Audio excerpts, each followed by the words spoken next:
My name is Josiah Furneaux, and I'm here to discuss the role of artist managers and my interest in pursuing it as a career. So this will be achieved by first discussing background information on myself and how this relates to my desire of becoming an artist manager. Then I will identify the key responsibilities and qualifications, as well as the process of securing a job. And I will then go on to identify some potential threats in this industry and conclude with a personal 3-year plan of career progression in artist management. So just some background information on myself. I'm in my final years of high school. My two favorite subjects were business and music at school.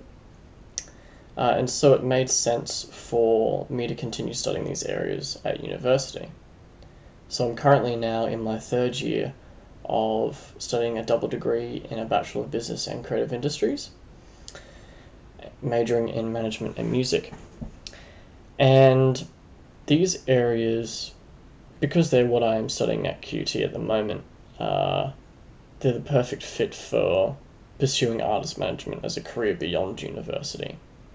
And furthermore, I consider myself to have strong opportunity recognition and networking skills, which are essential to the position of artist manager. So there are many key responsibilities that are required for this position. And so in Simpson in 2006 said that some of the basic duties of an artist manager are administration, accounting, promotion and advertising, negotiating with record and publishing companies, booking agency communications, consulting with and scheduling musicians, coordinating TV and radio appearances, as well as obtaining sponsorships and merchandising, and also coordinating with record and video productions. However, Rutter in 2014 stated that the basic duties of an artist manager are to book gigs and PR, organize and promote the artist and performances, as well as coordinate radio, press and TV appearances, invite music companies to view the artist performing, arrange studio recordings, as well as ensuring a regular practice schedule, as well as and also maintaining artist image and styling, as well as providing suggestions for both of those, booking photography or conducting it yourself if you have those skills, as well as looking at stagecraft, which is presenting yourself on stage and looking at stage presence and that sort of thing with live performances, as well as seeking out networking opportunities, organizing a press pack and a strong web presence, and creating a business plan. So how do you secure a job as an artist manager? Well, some practical steps are to help out a band, studying music, learning about technology and marketing, but it's also important to be aware that those who get this position love music and know about delivering it to the consumer. There are professional groups consisting of artist managers, which can provide a first point of contact, in addition to describing their portfolio, experience and current artists that they work with. And so this is a really good place for artist managers to get connected in, as well as to network with other artist managers.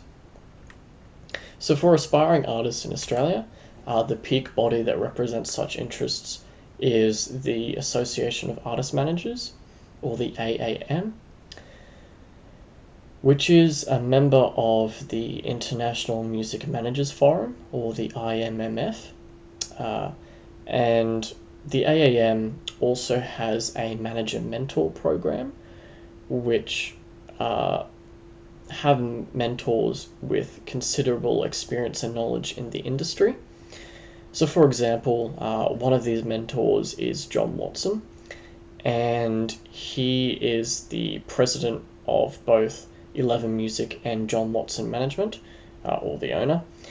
And John Watson Management currently has the following clients, which is Birds of Tokyo, Cold Chisel, Silverchair, Got Ye, and the Presets. So joining a professional body such as this, or being mentored by someone, as experienced as John Watson in artist management, would be a very effective way of networking and really learning from someone experienced about the industry and maybe what's in store. So there are a large number of potential issues or threats that threaten artist managers, as their income is based largely on what their artist earns. Anything that affects these earnings will affect artist managers inherently. So, for example, one potential threat is the decline in record sales, as well as increasing pressures on live music venues. So the nature of the music industry is that it's continually shifting, and this can make it really difficult as an artist manager to maintain a continual awareness of threats as well as opportunities that may affect them and their artists. So this can be a pretty large challenge because it requires artist managers to be continually reading, researching in order to keep up to date with changes in the music industries and changes in government policies, regulations, and legislations. So in July of 2015, the AAM wrote a letter to the Federal Arts Minister, which discussed the following threats facing artist managers' interests. And these are globalization, leading to increased competition from overseas, both in terms of artist management companies, as well as artists from other markets coming over and potentially taking some of the market share.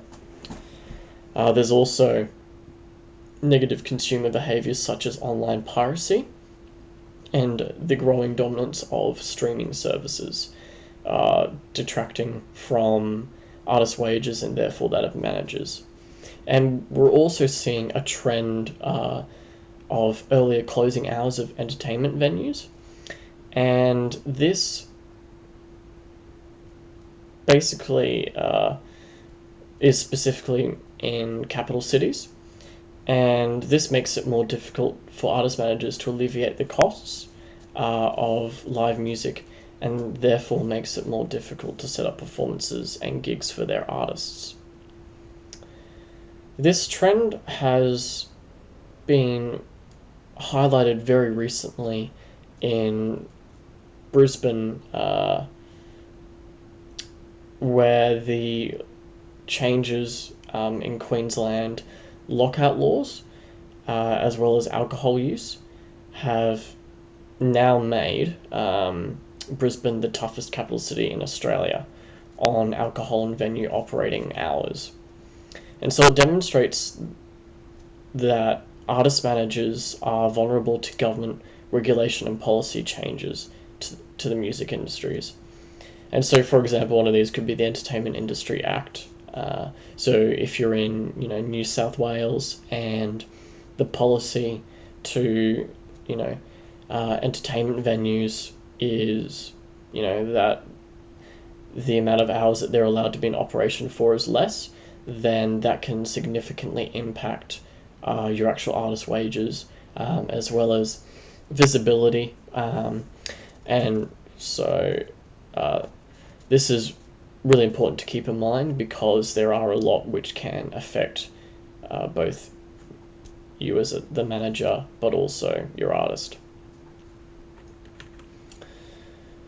So that all said and done, it's important to be realistic about getting a job in this industry. And so in order to do this, I've come up with a 3-year plan for career progression on the completion of my study at QUT in 2017, provided I pass everything. So in the first year, I aimed to find an internship with a company in Brisbane. Uh, and then in the second year, joined the AAN and apply for their mentor program, as well as taking on some small-time artists in that year. And then in the third year, I aimed to be hired as a manager by an artist management company, or if that doesn't work out, then I'll work independently or start my own company. Uh, so I trust this presentation has been informative about the position of what it is to be an artist manager, as well as showing a realistic approach to pursuing a career in this industry, and my personal view on getting a job. And yeah, so thank you for your time, and see you next time.